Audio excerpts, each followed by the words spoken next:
Bom dia, meus irmãos e irmãs, em nome do Senhor Jesus, o Senhor da glória. Meus irmãos, vamos orar ao Senhor nosso Deus, sempre pedindo as mesmas coisas, porque precisamos das mesmas coisas. Pai nosso que estás nos céus, grandioso Deus, Deus e Pai de nosso Senhor Jesus Cristo, aqui estamos mais uma vez, fruto da tua graça, da tua bondade, a fim de adorarmos o teu nome. Pedimos que o Senhor graciosamente nos dê entendimento, que verdadeiramente o Senhor nos converta dia após dia à vida que te agrada, ao Senhor Jesus Cristo. Perdoa os nossos pecados. Nós oramos em nome de nosso Senhor e Salvador Jesus Cristo. Amém. Vamos ler, meus irmãos, na segunda carta que o apóstolo Paulo escreveu aos Coríntios, no capítulo 8, no versículo 1. Mais uma vez, eu vou ler todo o texto, de 1 a 9, concluindo, com a graça do Senhor, nesse versículo 9. Assim está escrito: também, irmãos, vos fazemos conhecer a graça de Deus concedida às igrejas da Macedônia, porque no meio de muita prova de tribulação, manifestaram abundância de alegria, e a profunda pobreza deles superabundou em grande riqueza da sua generosidade. Porque eles, testemunho eu, na medida de suas posses e mesmo acima delas, se mostraram voluntários, pedindo-nos com muitos rogos a graça de participarem da assistência aos santos. E não somente fizeram como nós esperara Tito, que como começou, assim também complete esta graça entre nós. Como, porém, em tudo manifestais superabundância, tanto na fé e na palavra, como no saber, e em todo cuidado, e em nosso amor para convosco, assim também abundeis nesta graça. Não vos falo na forma de mandamento, mas para provar, pela diligência de outros, a sinceridade do vosso amor. Pois conheceis a graça de nosso Senhor Jesus Cristo, que, sendo rico, se fez pobre, para que pela sua pobreza vos tornasseis ricos. Meus irmãos e irmãs, nós estamos considerando nesse texto a última parte dele. E essa última parte é exatamente o que diz esse versículo 9, cujo subtema é: as igrejas são encorajadas por meio do gracioso Jesus. E o texto é muito claro e eu peço a vocês que leiam esse texto comigo, versículo 9, mais uma vez. Pois conheceis a graça de nosso Senhor Jesus Cristo, que, sendo rico, se fez pobre por amor de vós, para que pela sua pobreza vos tornasseis ricos. O texto parece bem claro, porém precisamos perguntar: em que consiste, segundo esse texto, a graça de nosso Senhor Jesus Cristo? O que ele quer dizer para nós? E, sem dúvida nenhuma, antes mesmo de nós analisarmos o versículo 9 de forma convagar, calma, tranquila, convém que ouçamos aquilo que escreveu o Dr. Kistemaker. Ele disse no seu comentário: a primeira palavra é a palavra pois, desse versículo 9. Né? A primeira palavra liga o versículo 9 ao texto precedente e provê um esclarecimento. O que ele quer dizer, em outras palavras, é o seguinte: que quando você chega a esse versículo 9, ele começa com uma palavra que é importante, pois. Ou seja, esse pois está dizendo que o que ele falará depois, a partir dessa letra, dessa palavra pois, o que vem depois é um esclarecimento. Olha, a pergunta é, o que é que o apóstolo está querendo esclarecer? O que é que ele quer dizer?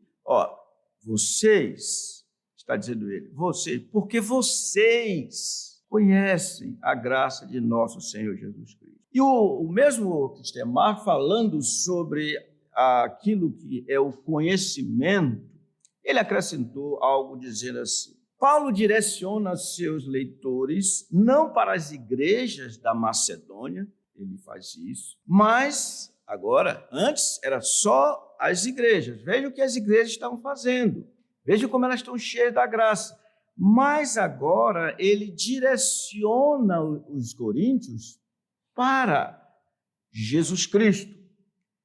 Ele faz isso dizendo: vocês conhecem, e eu acrescento, vocês conhecem-no. Que significa que eles tiveram experiência pessoal e já tinham vindo a conhecer a graça que Jesus concede. Irmãos, seja para estimular alguém no que diz respeito a doar-se e a doar, seja para qualquer situação da vida cristã, tudo começa pela experiência, como disse o apóstolo Pedro, que escrevendo aos irmãos e irmãs que estavam expatriados, ele disse o que nós vamos ler na sua primeira carta, para vocês verem a importância do conhecimento. Primeira carta de Pedro, capítulo 2, ele assim se apresenta, aplicando o que ele tinha dito até o capítulo 1. Despojando-vos, portanto, ou seja, retirando, desvestindo-se de toda maldade e dolo, de hipocrisias e invejas e de toda sorte de maledicências, desejai ardentemente, como crianças recém-nascidas, o genuíno leite espiritual, para que por ele vos seja dado crescimento para a salvação. Mas quem é que vai fazer isso? Quem é que vai se despojar do ponto de vista negativo? Quem é que, ao contrário, vai se encher da palavra como uma criança se satisfaz com o leite materno? Quem? Versículo 3. Quem é? Quem tem a experiência de que o Senhor é bondoso. Atentem bem, vocês já tiveram experiência da graça dele. Vocês já tinham vindo a conhecer a graça que ele concede. Então isso é muito importante. Tudo passa pela experiência que nós temos ou não temos com o Senhor Jesus Cristo. Irmãos, eu não acredito, eu falo assim com muito temor.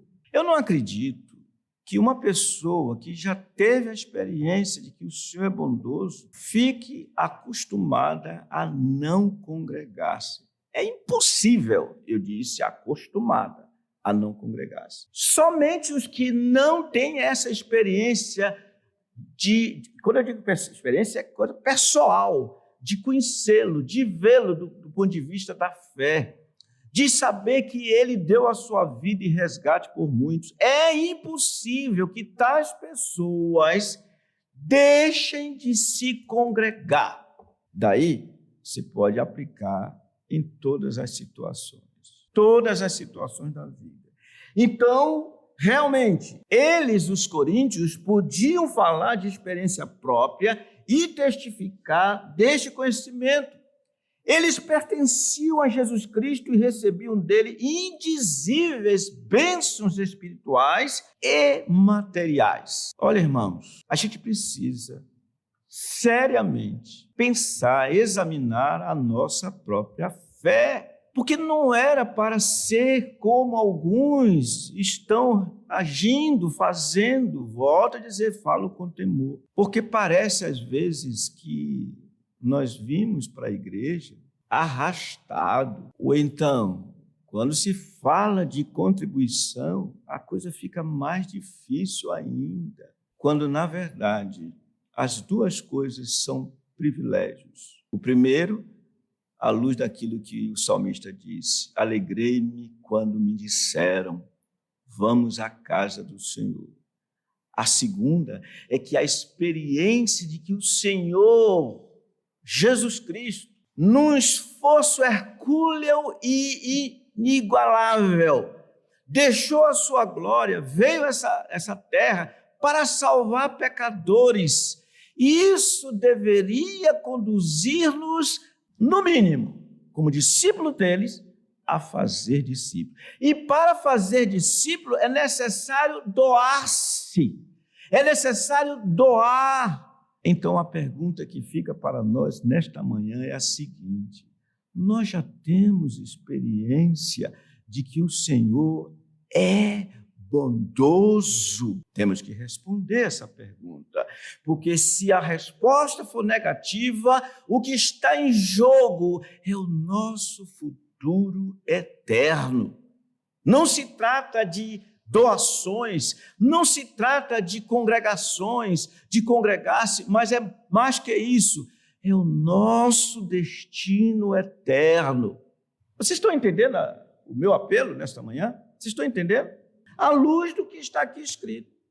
Então, meus irmãos, provavelmente Paulo está aqui apontando para o nosso Senhor, para o que ele fez e continua fazendo em prol daqueles que pertencem a ele, para despertar de uma vez por todas os coríntios, para que também nesta graça que estamos vendo, eles fossem ativos e frutíferos. Paulo fez isso para obter uma resposta positiva da parte dos crentes de Corinto, com o propósito de que eles pudessem responder da seguinte maneira. Eu vou perguntar a vocês e depois a gente vai dizer como é que eles deveriam responder. Eu pergunto: o Senhor Jesus veio a este mundo por amor de nós? Sim. Logo, a resposta dos coríntios e a nossa resposta tem que ser a seguinte: nós amamos porque Ele nos amou primeiro. Não tem outra saída, não tem outra resposta à luz do que estamos considerando. Qual é? Nós amamos porque Ele nos amou primeiro. Nós amamos a mamãe e o papai porque eles me amaram primeiro. Não pode ser o inverso. É muito prático, irmãos. Muito prático. Então o apóstolo, no restante desse versículo 9, a mim parece, descreveu 4 verdades grandiosas acerca da graça de nosso Senhor Jesus Cristo, as quais eu passo a descrever e depois entraremos em detalhes. São 4. Primeiro, ele trouxe o estado de glória do Senhor Jesus. Segundo, ele trouxe o voluntário estado de humilhação do Senhor Jesus. Em terceiro lugar, ele trouxe a motivação para esta voluntariedade do Senhor ao se humilhar. E por último, o propósito dessa extrema humilhação do Senhor, como ele termina dizendo, para que pela sua pobreza vos tornasseis ricos. Vocês entenderam? Vamos então aos detalhes. Em primeiro lugar, o que ele traz para eles? Seu estado de glória. Olha, 4 verdades acerca da conhecida graça de nosso Senhor Jesus Cristo. O seu estado de glória. Vamos entender o que é esse estado de glória. Estado tem a ver com status, tem a ver com condição. E vamos entender bem isso na medida em que nós olharmos o significado do estado de glória de nosso Senhor Jesus Cristo. O que diz o Novo Testamento? No princípio era o Verbo, e o Verbo estava com Deus, e o Verbo era Deus. Ele estava no princípio com Deus. Todas as coisas foram feitas por ele, por meio dele, por intermédio dele, e sem ele nada do que foi feito se fez. João começa o evangelho olhando o Cristo transcendente, olhando para aquele que em toda a eternidade era de fato rico, a glória dele. É isso que João está chamando a atenção. Por isso é que o próprio apóstolo Paulo, lá falando aos Filipenses, ele disse que nós deveríamos olhar para Cristo, pois ele, subsistindo em forma de Deus, como que dizendo, ele na eternidade Deus, não julgou como usurpação o ser igual a Deus. Na verdade, irmãos, seu estado de glória, como eterno Filho de Deus, estava no fato de ele ser o herdeiro de todas as coisas. Por isso que o escritor de Hebreus, no capítulo 1, versículo 2, eu iria para ver o que esse texto diz, ele fala o seguinte, o escritor de Hebreus, ele fala assim, nesses últimos dias, Deus nos falou pelo Filho, a quem constituiu herdeiro de todas as coisas, pelo qual também fez o universo. Meus irmãos e irmãs, isso não é coisa pouca. A Bíblia afirma que Cristo Jesus, nosso Senhor Jesus Cristo, antes de ele vir ao mundo, ele na eternidade veio e criou todas as coisas. Ele é o agente da criação. Ele foi o arquiteto de Deus, ele foi aquele que, por intermédio de quem Deus fez todas as coisas. Abram suas Bíblias, por favor, em Provérbios capítulo 8.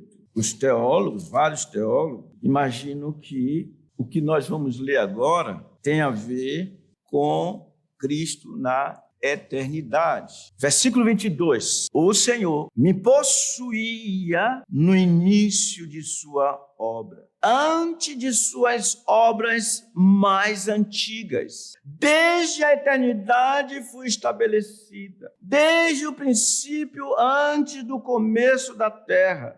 Antes de haver abismo, eu nasci, e antes ainda de haver fontes carregadas de águas, antes que os montes fossem firmados, antes de haver outeiros, eu nasci. Ainda ele não tinha feito a terra, nem as amplidões, nem sequer o princípio do pó do mundo. Quando ele preparava os céus, aí estava eu. Quando traçava o horizonte sobre a face do abismo, quando firmava as nuvens de cima, quando estabelecia as fontes do abismo, quando fixava ao mar o seu limite, para que as águas não traspassassem os seus limites.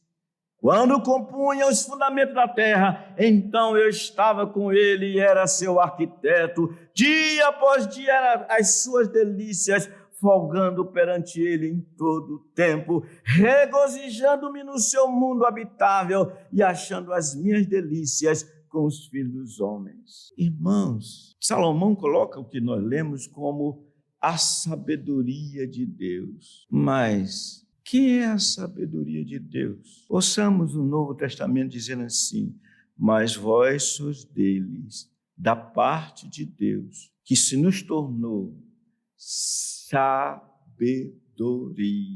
e justiça e santificação e redenção, para que aquele que se gloria, glorie-se no Senhor. Entenderam?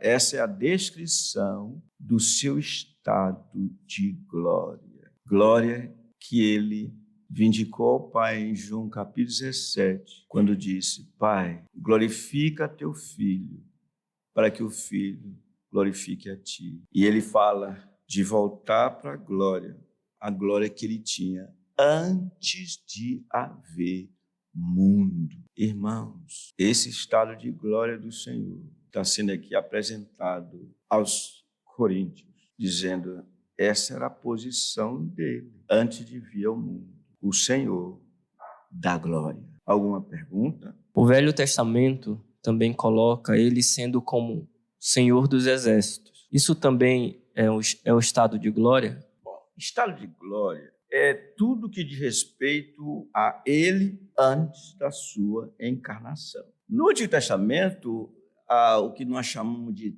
o que aliás nós entendemos como teofania, são aparições dele, mas não antes da sua encarnação. Algumas aparições dele mostram que ele é Deus. Por exemplo, aquele soldado que aparece, aquele príncipe que aparece diante de Josué antes de derrubar os muros de Jericó, é uma teofania.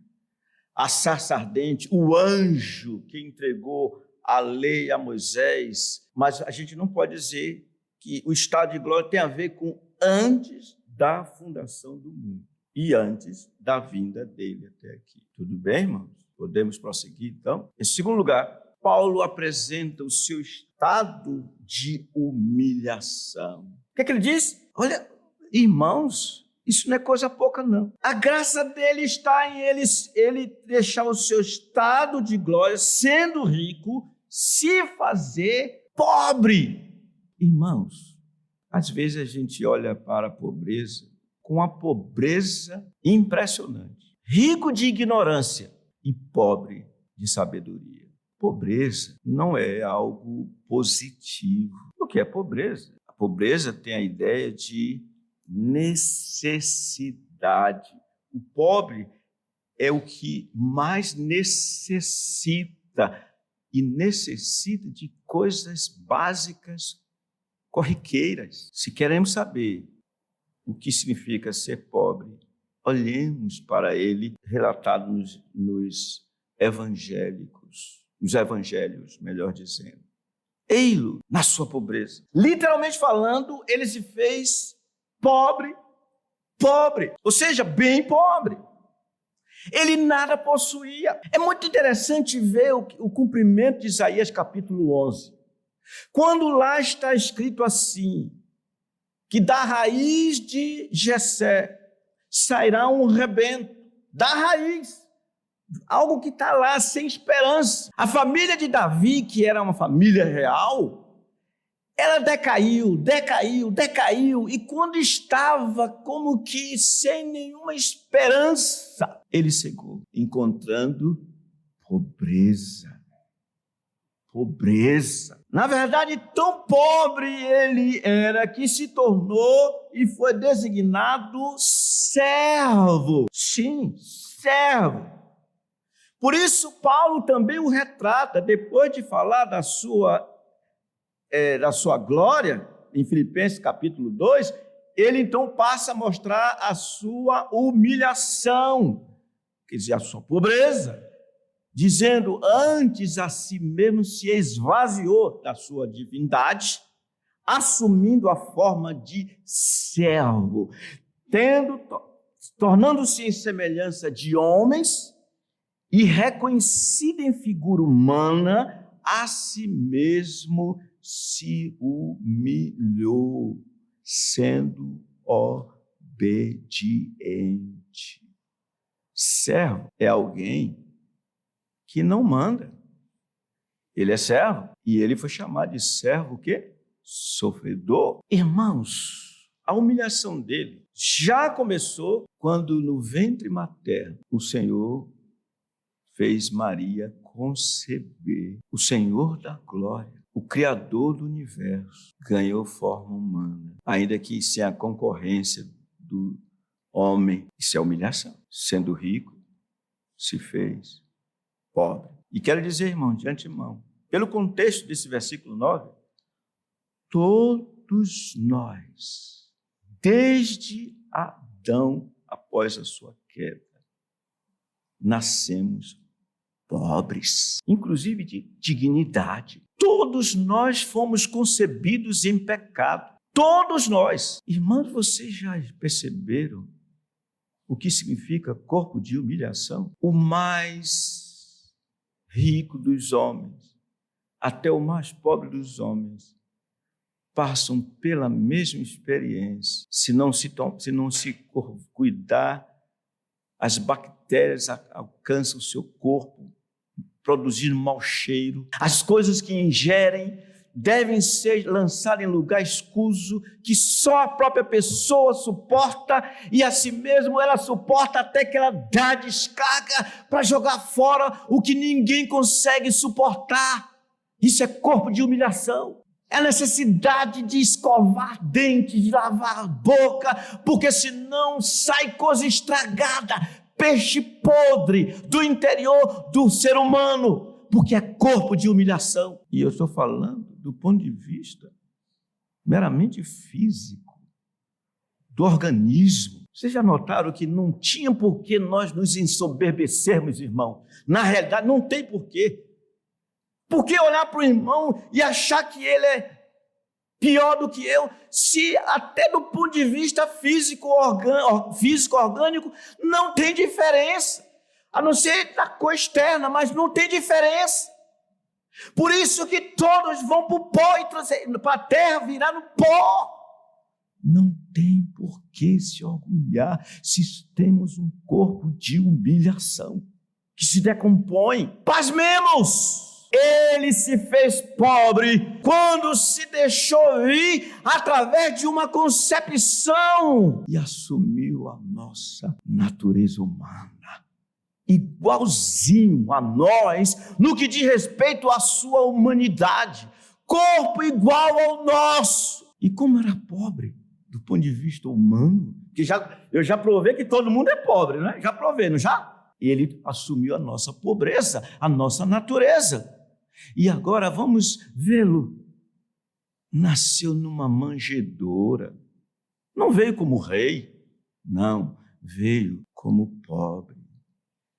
Não tinha lugar para ele. Teve que nascer ali mesmo, onde ninguém dava valor algum para aquilo. Foi filho de um carpinteiro.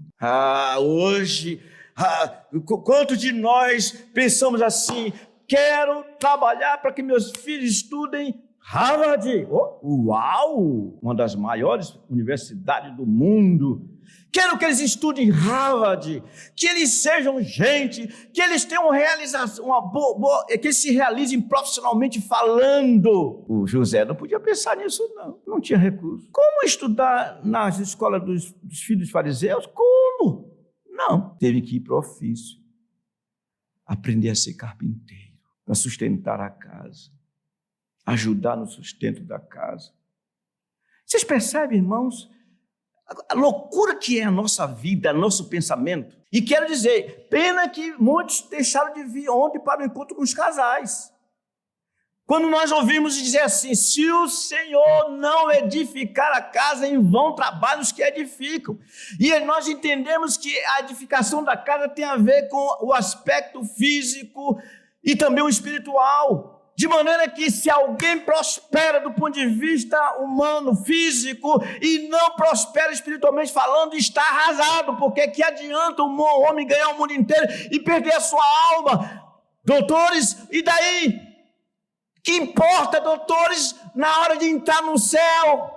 Não tem valor algum, ainda que tenha assim, sua importância para essa vida, mas é necessário entender que não é isso que nossos filhos precisam, essencialmente falando. Eles precisam ser sábios, como Paulo disse a Timóteo: permanece no que recebeste, no que escrevi.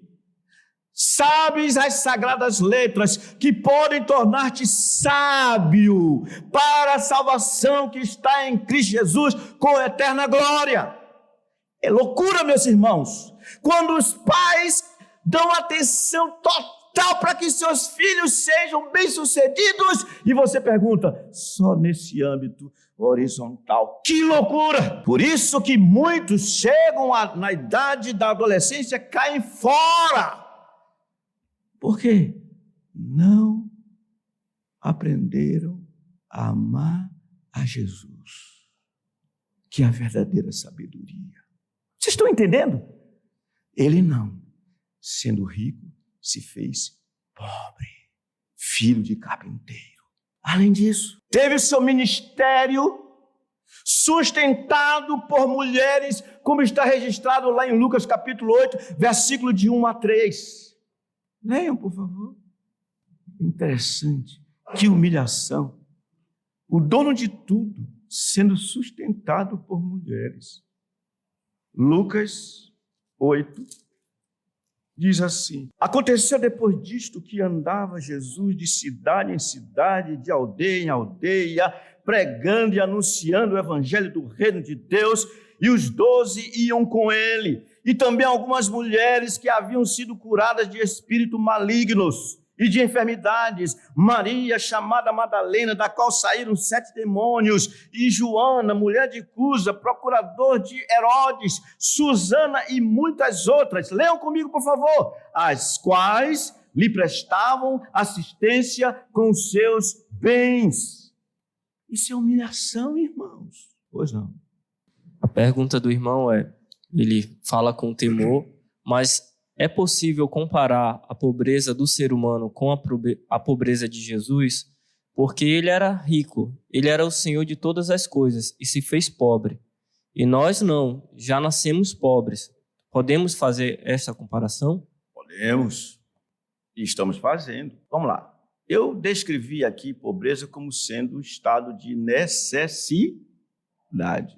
Necessidade. Vamos pensar no corpo. Como todo mundo é pobre, nasce pobre, eu disse. Ele tinha necessidade de banhar-se? Fala, irmãos. Sim. Ele tinha necessidade de descansar? Sim. Ele tinha emoções como todo homem tem emoções? Sim. Ele precisou trabalhar como todo mundo precisa trabalhar?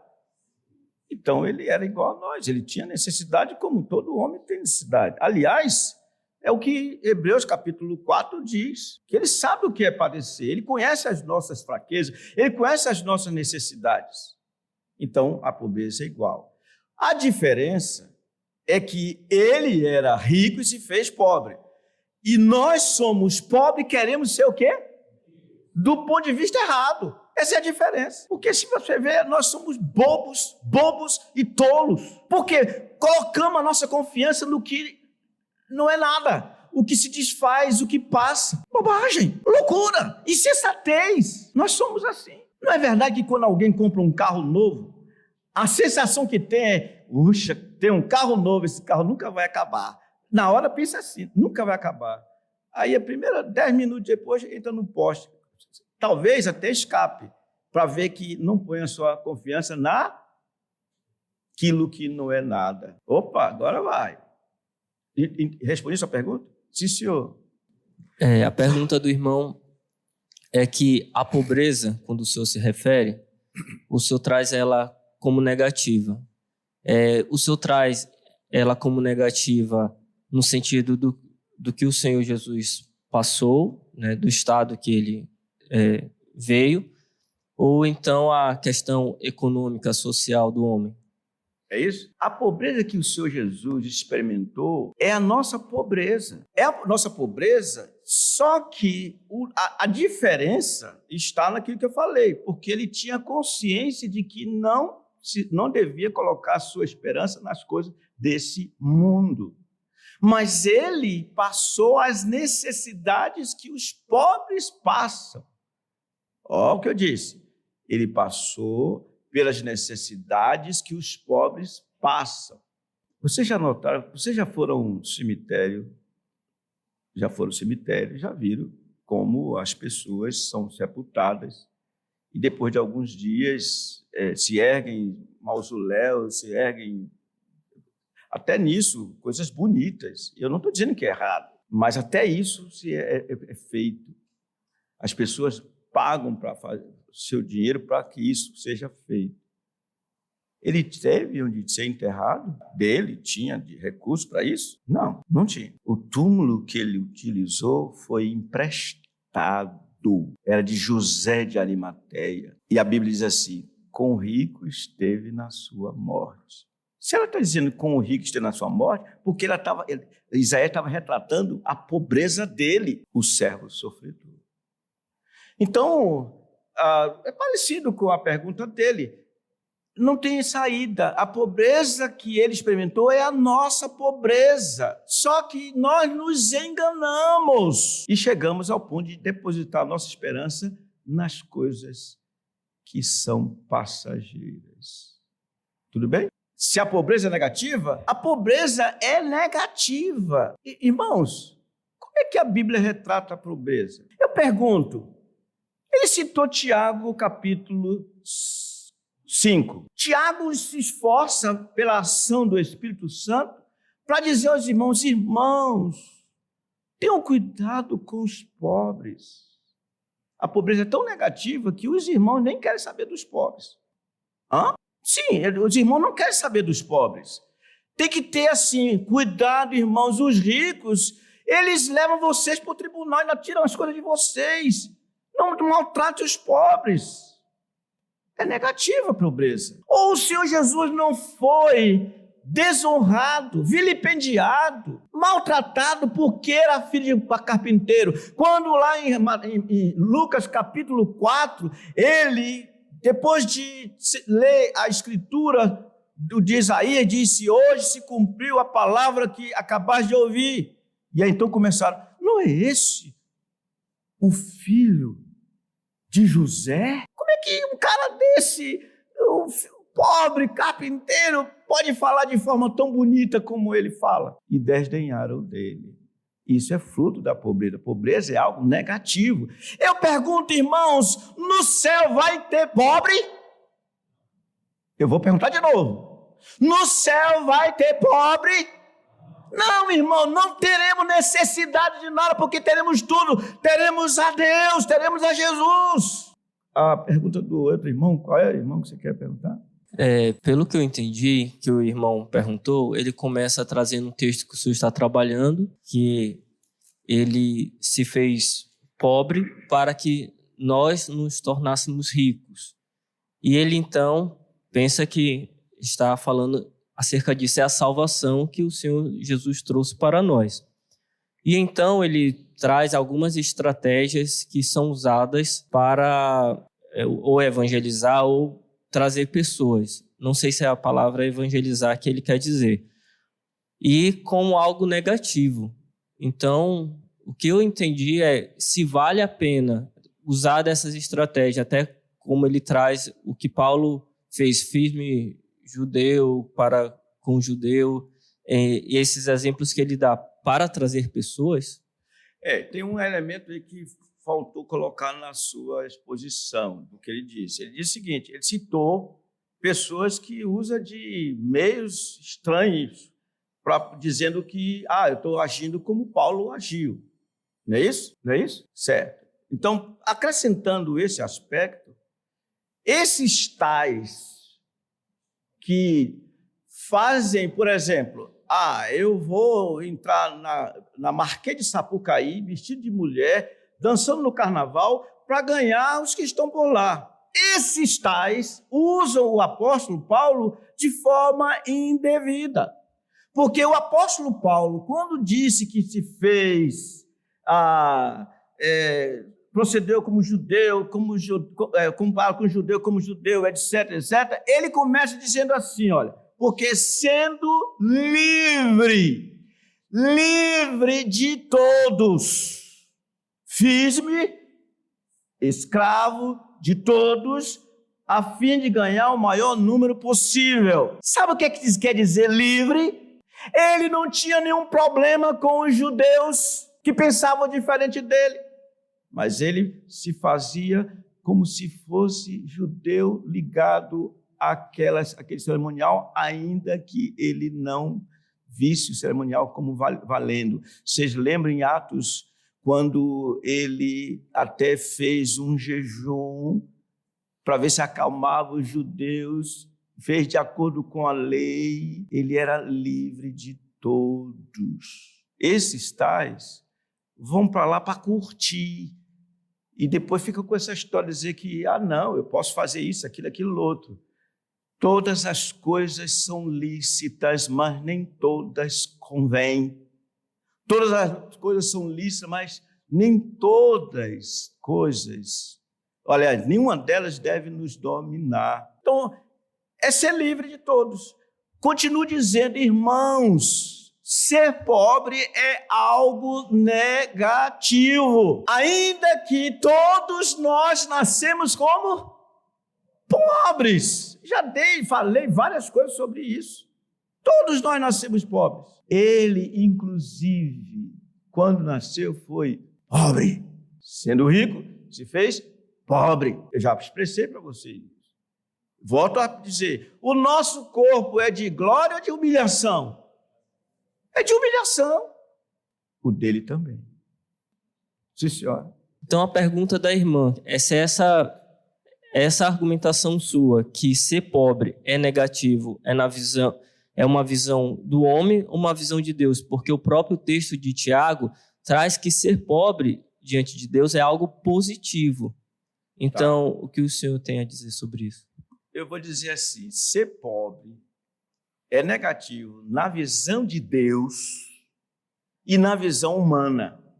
Só que a visão humana é deturpada, porque os pobres, todos nascem pobres, mas acham que ter bens, etc., é o bambambam da história. Esquece que são pobres. Já falei do corpo de humilhação. Na visão de Deus, por que Deus enviou seu filho para pobres como nós, do ponto de vista que temos visto, para nos tornar o quê? Ricos. No inferno, irmãos, o que vai ter no inferno? No inferno vão ter pessoas que até o que tinham lhes foram tiradas, serão tiradas. Pobres, completamente pobres, absolutamente pobres, é o que vai ter no inferno. Pobre de dignidade, pobre de alegria, pobre no sentido, todos os sentidos. O inferno é o inferno de pobres. O céu é o céu de ricos, mas só entra no céu os que reconhecem que ele se fez, sendo rico, se fez pobre. Olhemos para a cruz, está lá ele na sua pobreza, para que nós pudéssemos ser, eu vou adiantar, mas depois a gente vai ver, herdeiros, nós herdeiros, co-herdeiros com ele.